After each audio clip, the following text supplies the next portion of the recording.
రాయి. ఏం రాయాలి? లెటర్. ఎవరికి? నీకు. నాకా? నాకు రాయడం రాదు. ఈ మధ్యన సంతకం పెట్టడం నేర్చుకున్నా.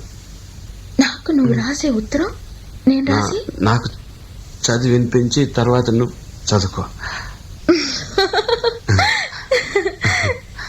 I like it. చెప్పు. నా ప్రియ, ప్రేమతో నీకు నీకు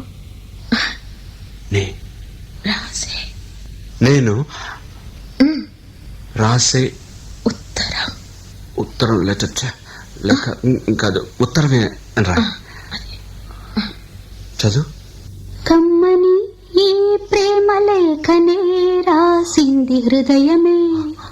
అదే బ్రహ్మాండం.